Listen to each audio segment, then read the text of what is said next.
Just a little bit about the college. It's the largest college on the campus. We have 16 departments, 23 programs, and we run the gamut from anthropology to mathematics to biology to public health to English to philosophy. And I'm going to stop there because otherwise it'll take many more minutes. So thank you very, very much for coming. I hope we can answer your questions. And I'm going to now hand it back to Tracy. Thank you. And now I am going to, we're going to hear from David Tracer. He's our Associate Dean for Student Success, and he's a chair on the Safe Return to Campus Committee on the safety team. So David, can you get us started? Sure, welcome everybody. Welcome to the College of Liberal Arts and Sciences and to CU Denver. So as Tracy just said, I'll just introduce myself. I'm the Associate Dean for Student Success in the college, but for roughly the last 4 or 5 months, I've concerned myself with making sure that our campus and our college is a safe environment. We have so many faculty and other associate deans, my colleagues, who've been working on making sure, particularly this last spring when we rapidly went to a remote delivery of pedagogy, making sure that the students were having an excellent pedagogical experience, an excellent learning experience.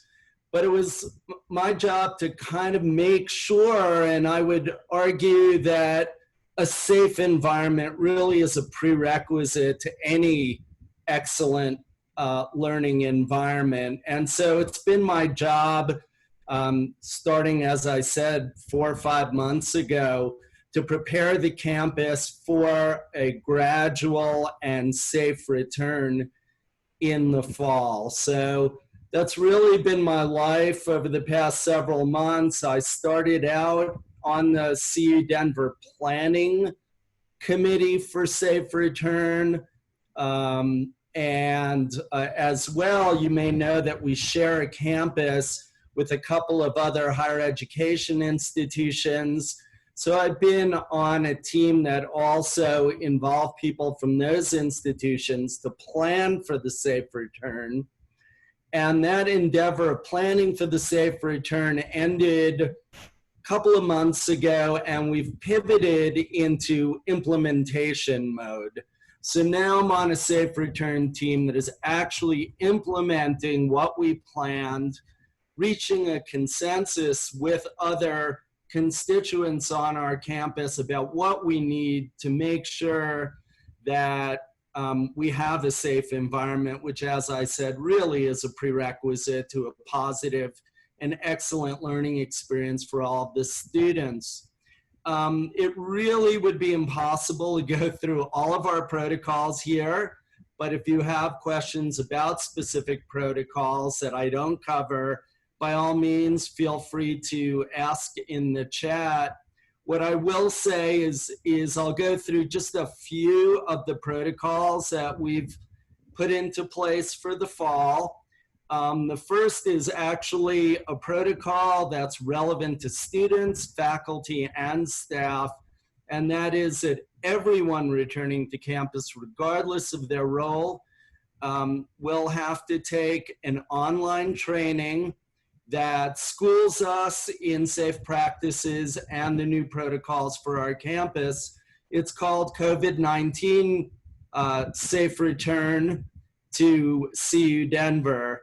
And that's available in our student portal, as well as in our faculty and employee portal for those individuals. So that's a prerequisite for everyone coming back to campus. Then once people are granted access to come back to campus, and we have a process for that, but students who are taking classes in person and in the hybrid modality will be granted access to campus. We hope en masse, and we're in the process of making that happen for the fall. And when people are granted access to campus, They will need to stop by a health screening station prior to being allowed into any of our buildings. The screening process involves filling out a health questionnaire form.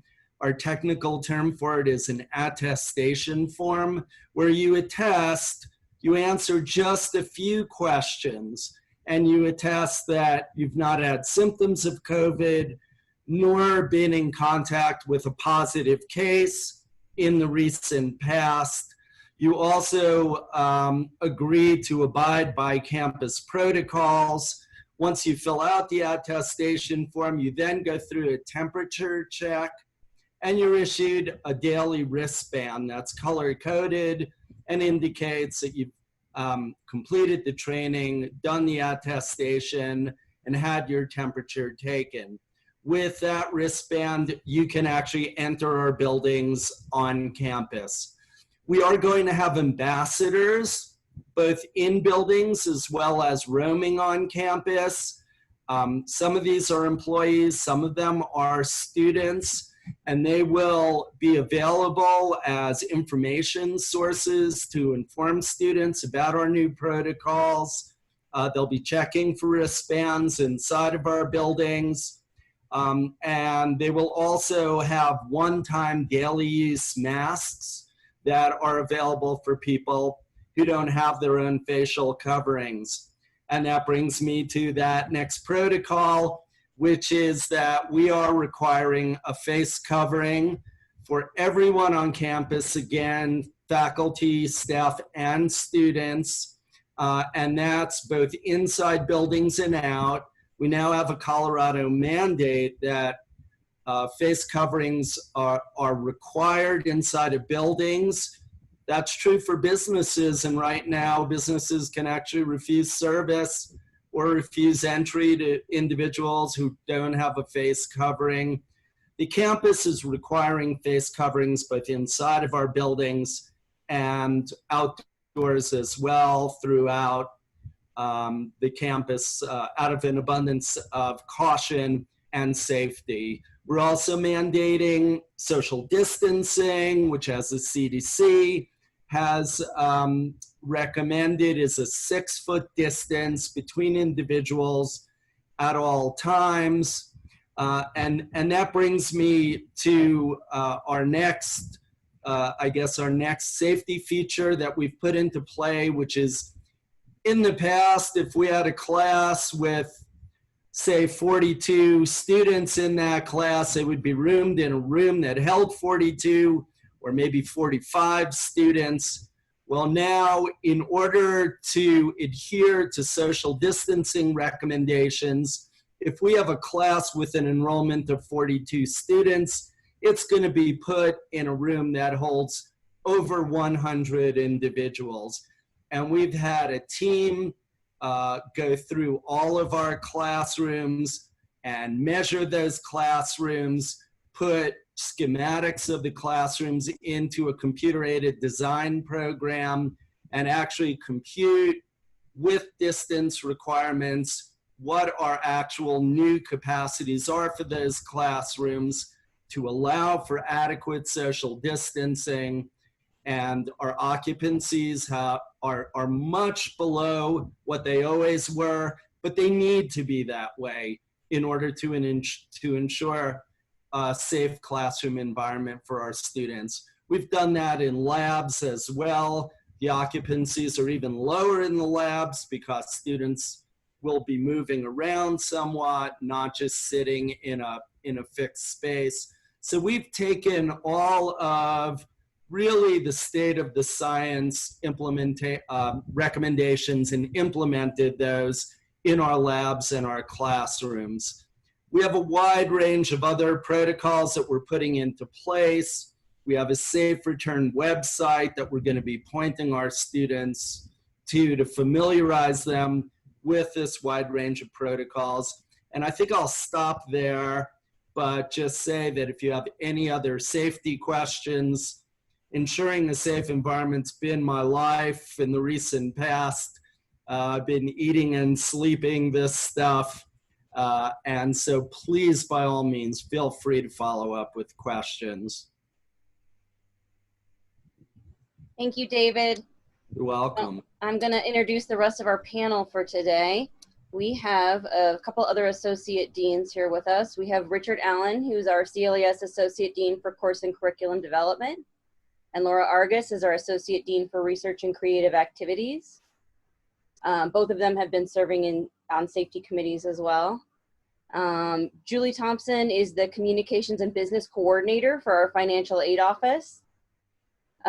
Jamie Carrington is the Program Director for our Undergraduate Recruitment, Admissions, and Student Success for the college, and she's also in the Office of Inclusive Excellence in STEM. Trisha Vasquez is Director of Health Professions Programs, our BA, BS to MD, and BA, BS to DDS, and BS to DDS Program Director for the downtown campus, and the Allied Sciences Post-Baccalaureate Program Director. And we wanted to make sure that you guys could get some student perspectives as well. So today we have Haley Dennis. She's our pre-med biology major.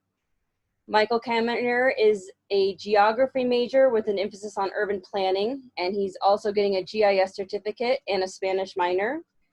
And then we have Christina Tigor-Tintais is an English major on the creative writing track. And we want to thank our students for joining us today. Some of them are going through their final weeks of the summer semester. So making time is a great privilege. So thank you guys, and thank you everybody. So our first question, no surprise, from the emails is going to go to David. What would you say is the best way for parents to stay informed as the situation with on-campus learning may start changing?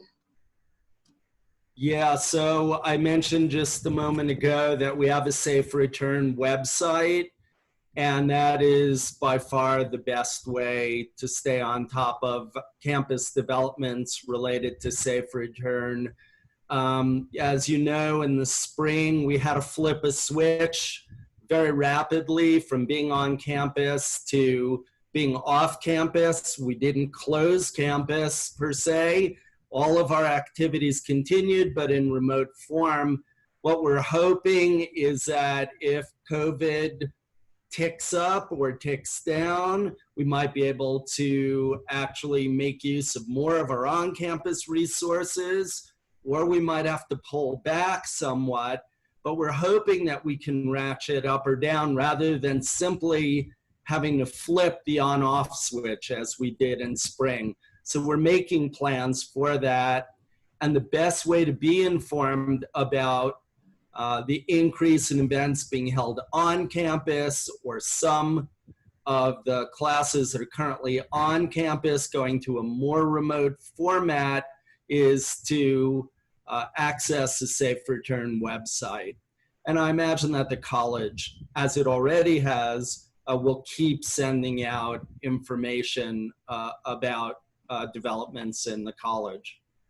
Yes, and the Safe Return website is a banner on the main CU Denver website. So if you want quick access, it's right there when you go to the main CU Denver website, and also it'll be on the resources list at the end of this presentation.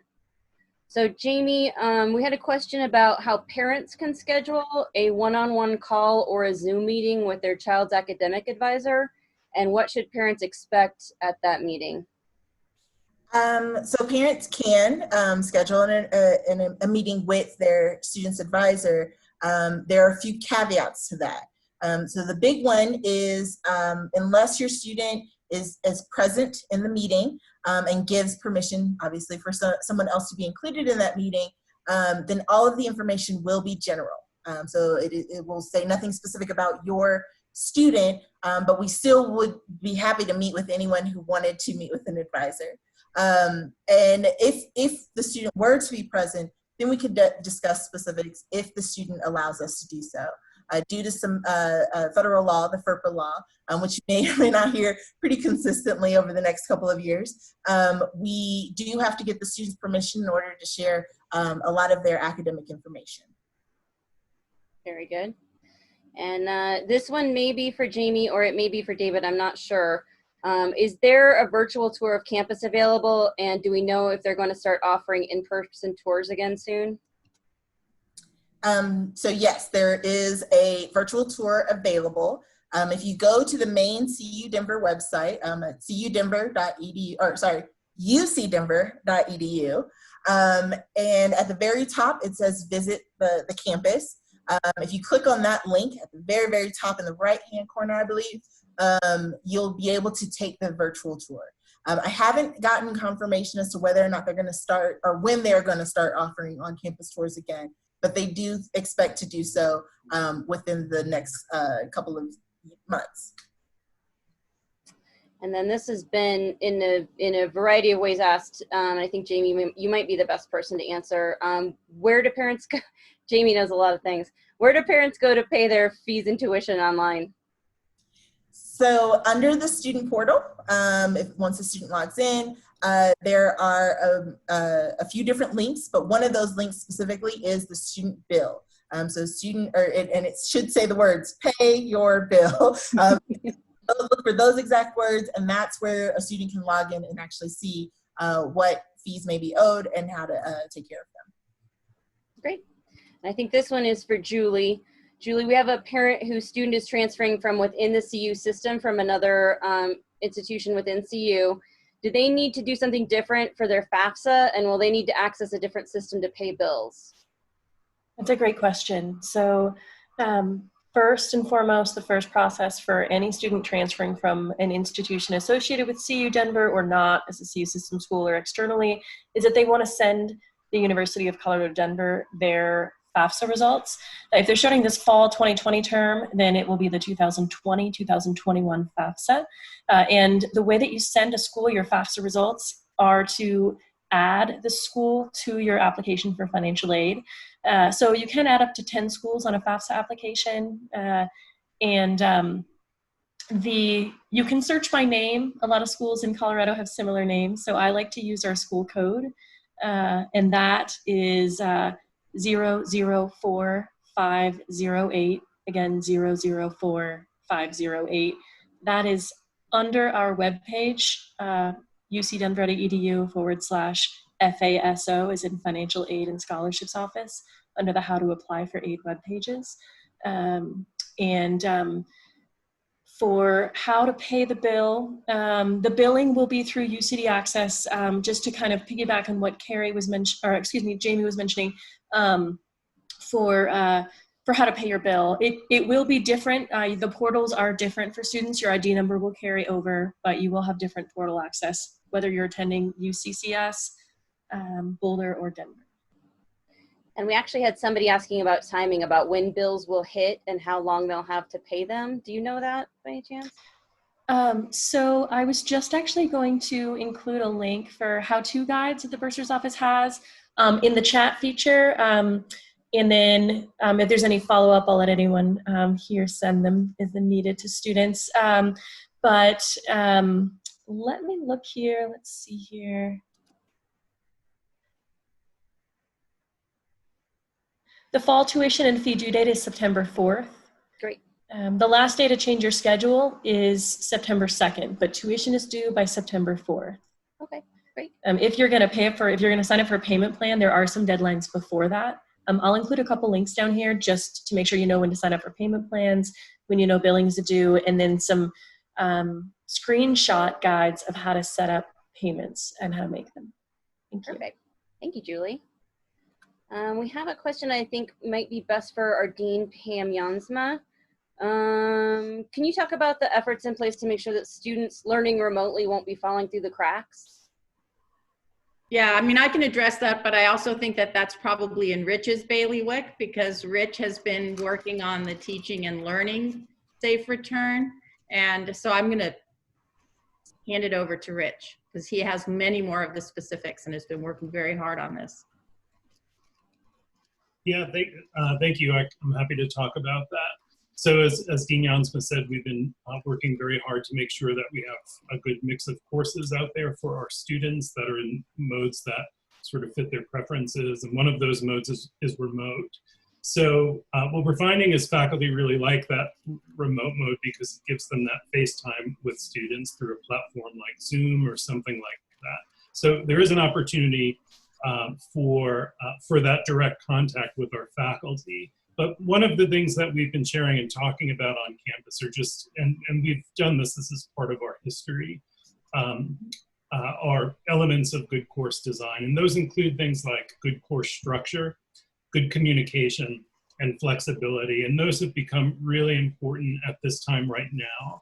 So, our faculty know we're sharing messages with them, and they regularly communicate with their students. And that's the expectation now. And that's the kind of thing we hope we'll see and expect to see in the remote space as well. But importantly, we think we'll see that in all of our course modes, be they online, hybrid, fully on campus, or remote, is that attention to what's unique about this time in our history, and the importance of having a course that's built with good, clear structure, that is flexible for students as they're dealing with some of the complexity of this time, and regular communication about how things might be changing.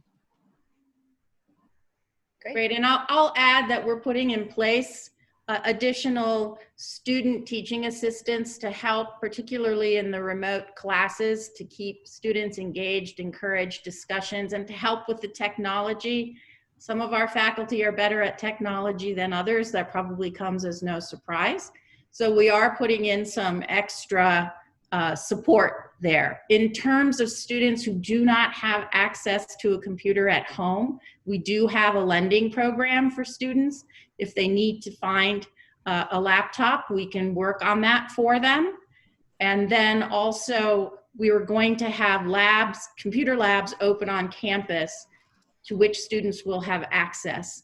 So if a student has one class on campus and then the next one they have is remote or online, they can go to a computer lab in order to access that course. And then I just want to follow up with what Rich said, and CU Denver has been doing online classes for a very, very long time, and we've gotten pretty good at it. So there's also, Jamie was putting together an open house for online classes, so if anybody's curious, contact Jamie. We actually had a question related to what you just were talking about. If students choose to attend only online, are fees reduced in that case? Anybody want to talk about how online has worked in the past and continues to work now? Julie, do you want to answer? Or do you want me to answer? I'll let you take that one since it's billing. Yeah. Okay. So the fees were a little bit complicated. We used to have what was called an online fee. We don't have that anymore. Everyone is paying the same fees regardless of what mode they're in. So if you're fully online, you're fully on campus, or you're all mixed up, all the fees are the same. They've been simplified and they've actually been reduced a little bit. Great. Pam, while you're going, I had a question come in that the students have received an email talking about the scholarship associated with the dean's list being cut. Should they be expecting any more support cuts? Have any other programs or scholarships been cut due to COVID? No, and the dean's list scholarship, that was money that came from the state. Other people may know more about that, but it was money that came from the state, and the state cut the money. So that was not our money in the first place, and we didn't choose to cut it, but that came from the state. But we don't plan to cut anything else.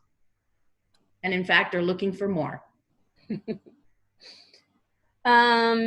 David, if students have classes on campus, how many days a week are they going to be allowed to come in? And is there restrictions on how long they're there? And specifically, if you could talk about hybrid courses, labs, and what office hours might look like. Sure, there are no restrictions. If you're a student who's enrolled on our campus, I think our overall advice is going to be that if you don't have business on campus or a class on campus, it's best to work remotely for everyone's safety and to reduce density. But that said, if students have on-campus classes, if they have hybrid classes, if they have no classes and simply need to access student services, they are welcome to come to campus and access those. Moreover, if students don't have access to adequate internet or computers at home, the dean just mentioned that we'll have computer labs open. The occupancy of those labs will be much lower than they normally are.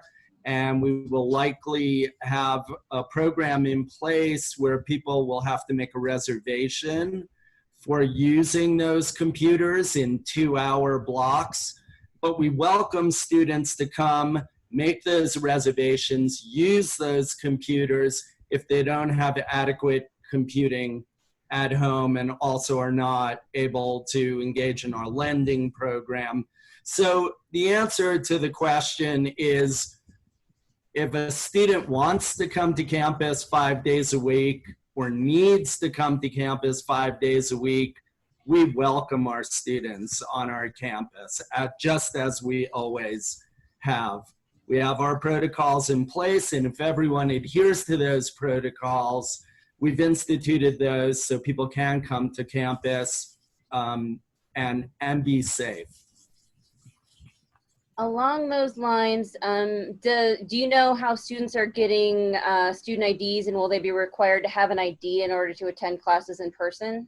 Yeah, so we are instituting a protocol that many other universities have had even in the non-COVID era, and that is displaying a valid ID when traveling around on campus. So for example, our Anschutz Medical Campus, with which we are consolidated, has all of their faculty, students, and staff wearing their ID on a lanyard or on a clip at all times. And we're going to be instituting that as well. I mentioned that we share our campus with some other institutions like the Community College of Denver, for example. They're instituting the very same requirements. So this is going to be a campus requirement going forward. As far as obtaining an ID, there are plans in the works right now for students to be able to, they can come in and make an appointment to get an ID, but there's also a plan in place, and I imagine this is going to go into force by August 1st, where students can actually take a picture and submit it online and then go pick up their ID curbside at a scheduled time. So that system is being implemented through Links Connect, which is now our multi-purpose office located in the Tivoli. And there's going to be a communication about the curbside ID pickup that's going to be coming out from Links Connect very soon. Great. We've had a question that I think our students might be the best to answer. Parent wondering, why is the money that parents or students are spending on tuition still a good investment? So I know all of you are taking classes in spring and are planning to take classes in the fall, some of you over the summer. Michael, or Haley's unmuted. Haley, why don't we let you go first? Sure. Speaking from personal experience, I am a first-generation college student, and so my family has always been in the rural trade aspect of the world, and so of course they're elated that I am going to college and pursuing a medical degree. It's all very exciting, but really going to school with how expensive it is and how terrifying that price is, it's more and more becoming just so essential to getting that dream job that your student wants. My family has always told me that if you find the thing you love, you'll never work a day in your life. And I think going to school, going to college gives you that opportunity to explore the different fields and careers that you could potentially have, and discover ones that haven't even been created yet. And then also to get those skill sets that you won't get unless you go to college, like the time management skills and meeting deadlines and being able to do paperwork on your own, which is so terrifying as a college student. Just practical soft skills, hard skills that you can't get unless you're in school doing those things. So that is why it's such a worthy investment. It is just a beautiful way to explore what you want to do for the rest of your life. And it's a really important stepping stone in creating the career you want. Thank you. Christina unmuted next. Christina, you want to take that one too? Yeah, I can absolutely confirm what Haley is saying. And I would also like to add that it's no understatement to say that the world we're living in is changing at an incredibly rapid and very, very scary rate. And the fact that, at least from what I'm seeing within our own university, we are changing to meet those needs within this environment. I think that, like, as a college student, it's very reassuring for me to be in the college environment where we're adapting to changes here so that I'm prepared for whatever will come next in the workforce. Like, we're all having to relearn a bunch of really, really ingrained patterns for the way that we've carried our lives out in the past. And I think that being able to still get higher education and carry it forward into whatever the workforce is going to look like when your students may be graduating in 4 or 5 years, or if they're going to grad school, it's still valuable to be prepared in the college environment because it's changing just as much as the real world is. Thank you. Michael, you have anything to add? I think the small thing that I'm also going to add is that besides the investment towards the actual degree, it's not just the degree. There's so many other, just like Haley and Christina were saying, like, there's so many skills that you learn, so many connections that you make with so many different people, so many opportunities, especially at a research-based university, which is always trying to go forward, just like Christina was talking about. So it's not just you paying the money and investing in this degree that will say, you know, your name and then comma BA or BS or any of those degrees. It's more so of the people that you're meeting, the community that you are entering into, and then also the skills that you're able to take away and bring out into the larger community. Thank you. That might be a good opportunity for Laura to jump in since she's our research dean. Do you want to talk a little bit about the accommodations and the emphasis for students to be able to conduct research? Sure. I'm also a labor economist by training, and so I'll hit the really sort of mundane point that the rates of return for a college career have never been higher. So the gap in earnings throughout your life is quite high for individuals completing college. I would really echo what I think Haley and Christina both highlighted, which is it's also an opportunity to really sample a wide variety of career choices. So lots of students come in and think, I know exactly what I want to do.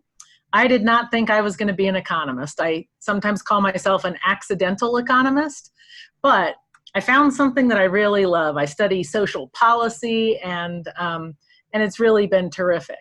One of the pieces of that is that I got really excited about doing research. I didn't really have a chance to do that until early in my graduate school career. But one of the things that I'll say about CU Denver is that we have faculty who engage students, even as undergraduates, in an awful lot of research opportunities. We have lots of programs that encourage students to try that out.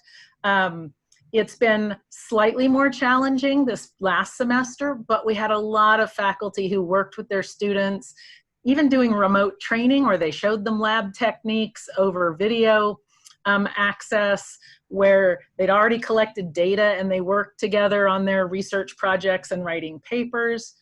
I think that we are not entirely unique, but really among few universities that really have lots of opportunities for undergraduates to work with faculty and other graduate students in research across all of our disciplines. So it's a career opportunity or a career option It helps you think about what you might want to pursue, whether that's going on to graduate school and doing more research, or even looking for a research career early on. We have a lot of internal programs that help support students in research, and really even undergraduates, there's financial support and a wide range of programs that are available. So I think with that, I'll quit talking. All right, we got some more questions in the nitty-gritty range. I think this one might be for Rich. Rich, if a class is only going to be offered in person, is there going to be any flexibility for students to attend online? Yes, thank you for that question. It's an important question. So we are working right now with our faculty who are teaching courses that have any on-campus component, be they hybrid or fully on campus, to ensure that anything that happens in the classroom, those lectures, that time can be live streamed, so that so that students who cannot make it to class for any reason can have access to what's going on in the classroom. The institution is actively putting that technology in more classrooms to ensure that we have that covered. That's work that's ongoing, but that is our current process and expectation, is that what's happening in the classroom will be available to students through live streaming. Great. Trisha, we have a parent who is confused about how the nursing program works. Is there someone that they can talk to about a student who's interested in becoming a nurse? And you're muted. There you go. You could talk to me, send me an email after this, because it might take a half an hour for me to describe the program. So I want to make sure that we get a chance to have everybody speak, but definitely email me. My name is spelt weird. So it's Trisha, TRISHIA .vasquez@ucdenver.edu. And I can talk to you and your student about how that program works. And because it is a little different. And so we can discuss that at some point before the semester starts. And thank you for raising future nurses. We can't have enough of them right now. Definitely. We have someone asking, Jamie, I think this one might be for you. Can someone explain the process of having 2 academic advisors, one general ed and one specific to the major? Yes. Okay, so the need for the dual advising system that we have is because we have noticed that with the wide variety of degrees that CLAS offers, it would be not impossible, but it would be a very large ask to ask someone to know all of the information about all of the degrees that we offer. And so what we decided to do instead was break it apart and to have people specialize. So instead of having a single person that a student might go to, the student can go to their team of advising. And so they can get very, very specific information about the things that they're looking for.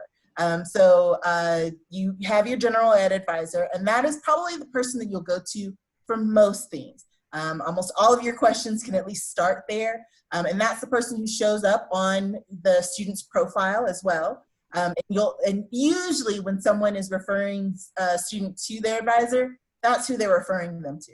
So that's why they're called the general advisor. And then each component of a student's degree will also have an advisor, someone who specializes in that area. So I usually make the joke, because my degrees are in mathematics. And so when a writing student or an English student, Christina, comes up to me and they start asking me about creative writing and the difference between creative writing and poetic information, I'm like, I don't know. I can tell you about calculus though. So for that, they have actual advisors who specialize, who are usually working within that department, who may teach a class within that department as well, who know much more about that information and and how they can advance their degree, how a student can use a degree from there. So that's why they have what we call the department advisor. And Trisha is also one of the people on a student's advising team. So she works with pre-health students, and they'll also have a pre-health advisor if a student chooses that as well. So each person will then specialize in those areas.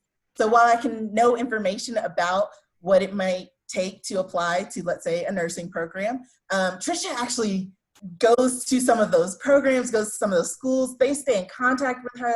And so she knows the nitty gritty, whereas I know general information, if that makes any sort of sense.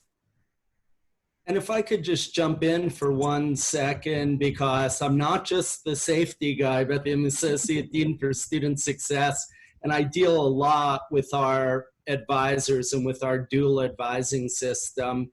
And I've been at CU Denver a long time now, but I was at another university before I came here. Of course, other universities in my own education. And I really think that the dual advising system is incredible. It's one that I had never experienced until I got to CU Denver.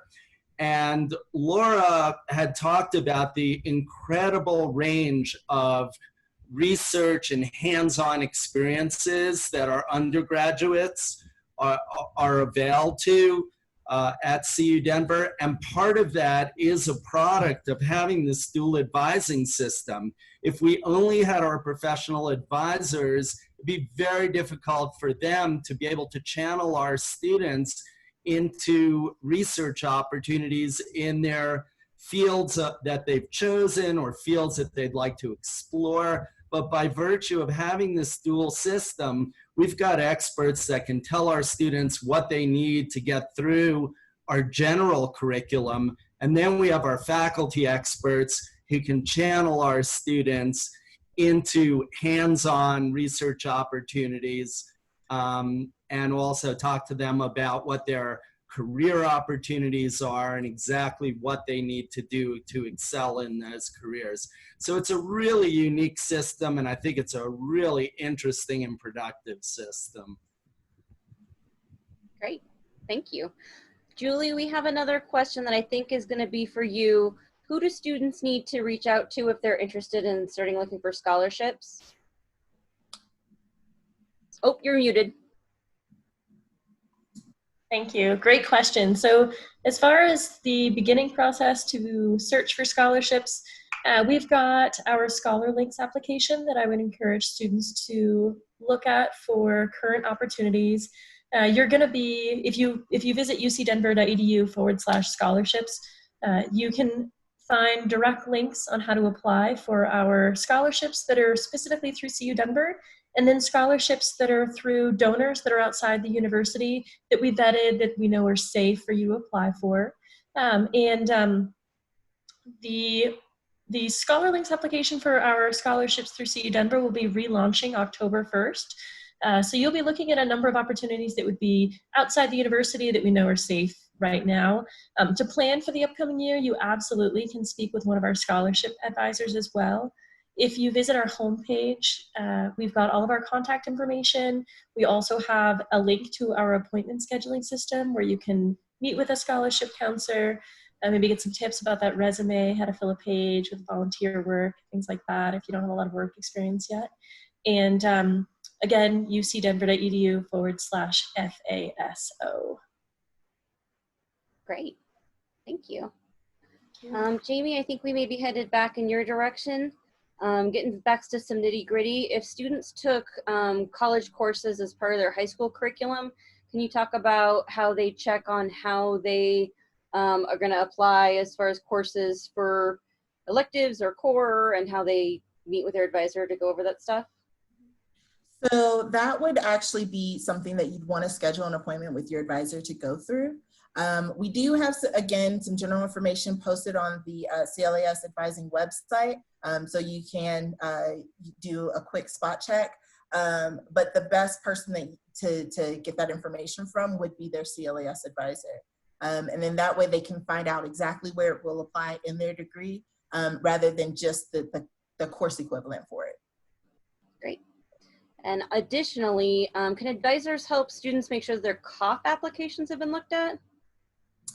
That one is outside of advising purview. That would actually go through financial aid, yes.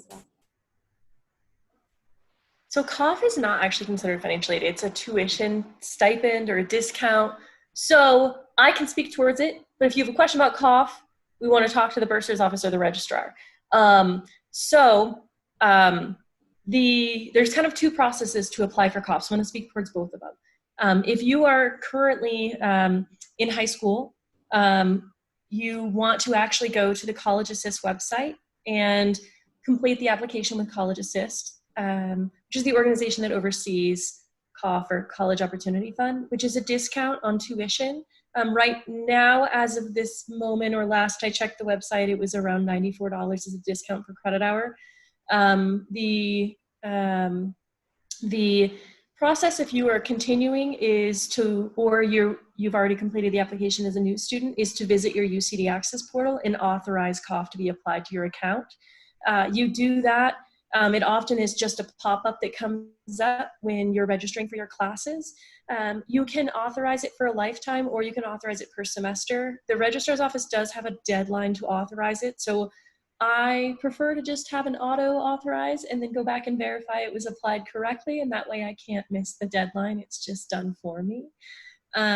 So if you do have additional questions about COF and how it's applied to your bill, if you're concerned about how it was applied to your bill, then the bursar's office. If you wonder maybe if you're eligible for it, or you have some trouble authorizing it, we want to speak to the registrar's office. It is specifically for residents of the state of Colorado. Thank you. Okay, here's a big one, Rich, that I think a lot of people on the campus have been wondering over the summer. Can you explain the difference between remote, online learning, and hybrid education classes? Yes, I can. Thank you. That's an important question, an important distinction. So we actually have 4 modes that will happen on campus this fall. Fully on campus, which is sort of exactly as it sounds, and then online, which is fully asynchronous work online. But the question here is about remote and hybrid, correct? Yeah. So remote courses are courses that work with the meeting pattern that a typical on-campus course would use. And the meetings are face-to-face, but they happen through digital technology, through a platform like Zoom. So a student enrolled in a remote course would be meeting with their faculty member in a platform much like this to take the course. And there would be an expectation to sort of come to the meeting during the scheduled meeting time. And then there would be the other kinds of typical things that the student would do for the course. So in most instances, what's happening with remote is it's replacing being physically in the classroom with being in a space like this for the learning. So what a hybrid course is it's sort of a blend of techniques. It uses that face-to-face pattern, and that face-to-face pattern for our hybrid courses will happen in the classroom. So they will be on campus in a room at a scheduled meeting time, but they won't meet for the full meeting time that a course might otherwise. They're going to also use the kinds of techniques that we use in our online courses that we develop. We say that work is asynchronous, meaning you don't need to be there at the same time all together as a class to do the work, but there are other kinds of assignments and activities that students will do online. So if you're enrolled in a hybrid course, you're going to have some of this face-to-face meeting on campus, and then you're going to also have work you can do on your own time according to a schedule in a digital platform. If you're enrolled in a remote course, you're going to be meeting together as a group for the meeting pattern that's stated for that class in an environment like we're doing right now. Great.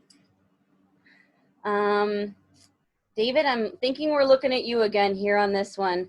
So basically, are the dorms going to be open, and what is life in the dorm going to look like as best as we know right now?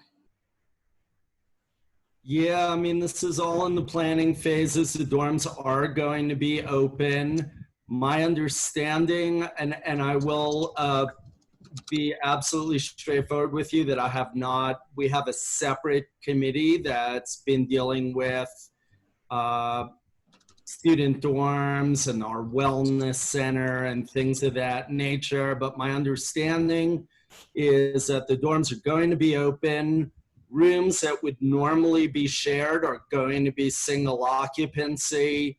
and there are going to be a wide range of social distancing rules in common spaces that are going to be employed in the dorms to make sure that they're safe. I can actually Great. speak a little bit more about what that looks like. I just moved out of the dorms on Saturday into a brand new apartment. It's very exciting. But I lived there at the dorms during the majority of the pandemic and the quarantine. And so a lot of the social distancing they implemented this past spring, they're maintaining and just refining a little bit for this upcoming semester. So basically what they're doing is masks are required on the property at all times outside of your room. There's a flat rate for every single room. All the rooms will be a single rate. It was quite variable before, depending on the room style you had would change the amount of money you would pay. Now everyone just pays the same amount. And everyone will be living single occupancy. And so that's also part of why they're doing a flat rate. And they're also remodeling the suites as well. That just started this week as far as I'm aware. So it'll be all refurbished, all brand new, which is pretty cool.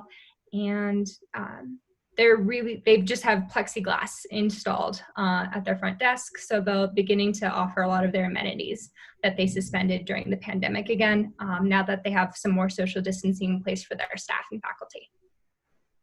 Thanks, Haley. Thank you, Haley.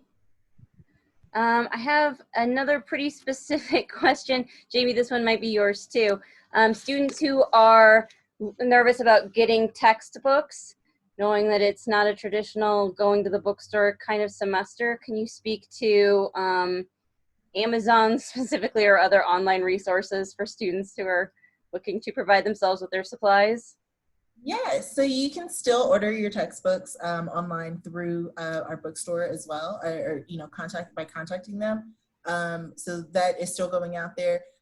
So the way that textbooks work is that the instructor lets our bookstore know what they plan to order or what they plan to use for their class, and the bookstore will then order a portion of that.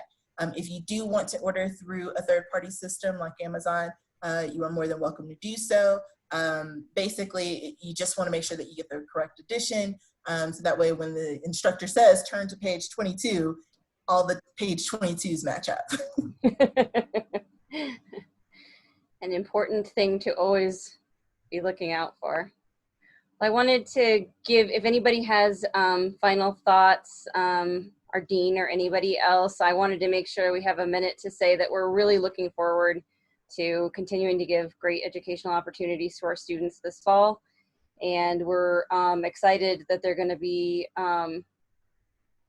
coming through their educational journey with us. So if you have further questions, there's going to be, like David said, more opportunities for Q&A. The websites are brimming with information right now that will potentially be changing, and we'll be keeping them up to date. Does anybody have anything that I'm forgetting to say that they want to ring in on? I just want to say that we take the safety of your students very, very seriously, as well as obviously their education and their growth as individuals. And so we're really pleased that you're going to trust us with this important responsibility. And what I'd like to emphasize too is that we're going to be very, very flexible. And I hope that that came across. If students cannot come to campus for any reason, there will be alternatives for their classwork. So with the remote classes, the lectures will be recorded, as with the on-campus, even in addition to live streaming those, they will also be recorded. So there will be lots of options for students once we start. There may be some glitches here and there as we all learn, but that's the goal. So I don't know if anyone else has anything to add to that. So, but welcome to the College of Liberal Arts and Sciences at the University of Colorado, Denver. We're very happy to have you. Thank you, everyone. Thank you for joining us today. I'm going to be sharing my screen now, and it's going to be giving you the opportunity to look at some resources on campus and copy down some phone numbers, potential email addresses for finding more information, as well as at the top, if you take down that alphanumeric, you'll be able to go on YouTube and find the previous information session that the university held last week. So I just want to let you know that we're really excited and looking forward to helping you out in the future. The advising website is up there on the top of the screen, as well as the Safe Return team. And we want to thank everybody for taking the time to chat with us today.